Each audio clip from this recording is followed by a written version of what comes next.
பிள்ளைகளே, உங்கள் பெற்றோருக்கு கீழ்ப்படியுங்கள். அதுதான் தாயை தகப்பனை நீங்கள் நேசிப்பதற்காக தான் வைத்திருக்கிறார். நான் சாகும் வரை அல்லது என் பெற்றோர் சாகும் வரை நான் அவர்களை கனம் பண்ண வேண்டும். அவங்க கிட்ட குறை இருக்கலாம், 1000 குறை இருக்கலாம். You never breach. பெற்றெடுத்த அந்த ஒரே காரணத்துக்காக அவங்கள மதிக்கணும், நேசிக்கணும், உதவி செய்யணும். ஆனா அந்த இல்லத்துல கொண்டு போய் சேர்த்திடக்கூடாது, பாடுபடணும். ஆண்டவர் அதை பார்க்கிறார். நான் பிரமிக்கப்படத்தக்க அதிசயமாய் உண்டாக்கப்பட்டேன். செத்து பிறந்திருந்தால் பிழைத்திருப்பார்கள், பிறந்த பிறகு செத்திருந்தாலும் பிழைத்திருப்பார்கள். இதுவரைக்கும் என்னை ஆண்டவர் உயிரோடு வைத்திருக்கிறாரு. அல்லேலூயா. இப்படியெல்லாம் கஷ்டப்பட்டு வளர்த்திருப்பாங்க. யோசிக்கணும். எங்க அம்மா நாங்கெல்லாம் சின்ன பசங்களா இருக்கிறப்போ 2வது சாப்பாடு கொண்டு வருவாங்க எங்களுக்கு போடுறதுக்கு. எங்க அப்பா அங்க உட்கார்ந்து இருப்பாரு. அதை தனியாவெல்லாம் எங்க அம்மா கிட்ட சொல்லி இருக்க கூடாதா? எங்க காதுக்கு கேட்கிற மாதிரி. என்ன ஒண்ணும் இல்ல, 2வது சாப்பாடு போடாத, படிப்பு வராது, பசங்களுக்கு படிப்பு வராது, முதல் சாப்பாடே போதும், 2வது சாப்பாடு போட்டு மக்கள் ஆக்காத பசங்களை. எப்படி இருக்கு எங்களுக்கு? அம்மா நல்ல அம்மா, அப்பா தான் கெட்ட அப்பா. அப்பா கிட்டக்கா இப்படி ஒரு அப்பா இருப்பானா? முறுமுறுப்பு உள்ளத்துல. ஆனா வளர வளரதான் தெரிந்தது, எங்க குடும்பத்துல யாருமே ஒரு வருஷம் கூட ஃபெயில் ஆகாம பாஸ் பண்ணி நல்ல நிலைமையில ஆண்டவர் எங்களை வைத்திருக்கிறார்னா அதுவும் ஒரு காரணம். அளவோடு சாப்பிட்டு வளமோடு வாழுங்கள். கரெக்டா? ஆமா. மருத்துவம், நம் உடல் நலம். இயேசு கிறிஸ்து சிறந்த மருத்துவர். உண்டு கொழுத்து உல்லாச வாழ்க்கை வாழ்ந்து கொண்டிருக்கிற அந்த நேரத்தில் மனவாள இயேசு வருவார். உங்கள் இருதயங்கள் பெரும் திண்டியினாலும் லௌகிக கவலைகளினாலும் பாரமடையாதபடி, நினைவாத நேரத்தில் அந்த நாள் வராதபடி ஜாக்கிரதையாயிருங்கள். இதையா சொல்லணும்? பாவம் செய்யாத பரிசுத்தமாயிருங்கள் சொல்லியிருக்கலாமே. ஏன் அந்த சாப்பாட்டை கொண்டாடணும்? இயேசு அவருக்கு என்ன பொறாமையா? நீங்க நல்லா சாப்பிடுறது அவருக்கு பொறாமையா?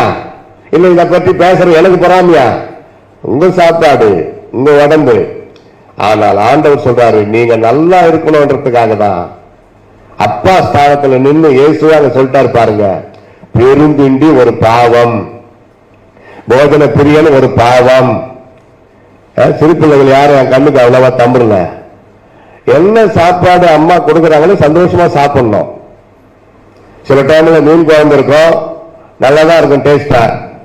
சரி, சில டைம்ல பணம் இருக்காது, மீன் வாங்க கறி வாங்க பணம் இருக்காது. சோறுல தண்ணி ஊற்றி உப்பு போட்டு கொஞ்சம் தயிர் ஊற்றி கரைச்சி ஊட்டுவாங்க. சாப்பிடணுமா இல்லையா? எவ்வளவு நல்லது உடம்புக்கு. வாயில அப்படி ஊட்டின உடனே நல்லாவே இல்ல, அப்படியே போன சோறு வாய் வழியா வெளியே கொட்டும். அம்மாவுக்கு தெரியும் எது நல்லா இருக்குது. இப்ப சில வாலிபர்கள் வாய மூடுமா, சும்மா இருப்பா, நீங்களா ஓல்டு மாடல், உங்களுக்கு அதெல்லாம் தெரியாது. அப்பா ஒரு எழுத்து கூட படிச்சிருக்க மாட்டாரு. அம்மா 3ஆம் கிளாஸ் 4 வருஷம் ஃபெயில். உன்னை பிகாம் படிக்க வைக்கிறாங்களா? அவங்க சிறந்த படிப்பாளியா நீயா? அவங்கதான் அனுபவம். அனுபவம். அந்த காலத்து 6ஆம் கிளாஸ் இப்ப 2 BA தெரிஞ்சுக்கணும். அலட்சியம் பண்ணக்கூடாது பெற்றோரை. அது ஒரு பயங்கர பாவம். முதல் பாயிண்ட், உன் வீடு, நீ வாழ்ந்த வீடு கருவறை, உன் தாயின் கருவறை. ஒரு குழந்தை சொல்லிச்சா அம்மா வயிற்றுல, அம்மா 10 மாசம் உங்க கர்ப்பப்பை எனக்கு ஓசி, அதுல ஏசி. பிறந்த பிறகு நான் எப்படி பாடுபட போறணும்? குழந்தைங்க பிறந்து ஏன் அழுது தெரியுமா? பார்த்திருக்கிறீங்களா? உங்களுக்கு தெரியாதா? குழந்தை பிறந்தது எதுக்கு அழுது தெரியுமா? நல்லா இருந்த அம்மா கருவறையில இனி நான் எப்படியெல்லாம் அடி வாங்க போறணும் கத்துது. அதுவும் பெண் பிள்ளைகள் ரொம்ப கத்தம். ஏன் அவளை கட்டி வைக்க போறாங்களோ அவங்ககிட்ட அடி வாங்க போறணும். ஓவரா கத்தம் பெண் பிள்ளைகள் பிறந்தா. கரெக்டா? முன்கூட்டியே அழுது தீர்க்குது பாருங்க. ஆனால் ஆண்டவர் நியதியை மீற முடியுமா? 10 மாதம் தான் உலகத்தில் வாழ வேண்டும். இப்ப உலகத்துக்கு வாங்க. இப்ப நம்ம எங்க உட்கார்ந்து இருக்கிறோம்? தாயின் கருவறையில் உட்கார்ந்து இருக்கீங்க.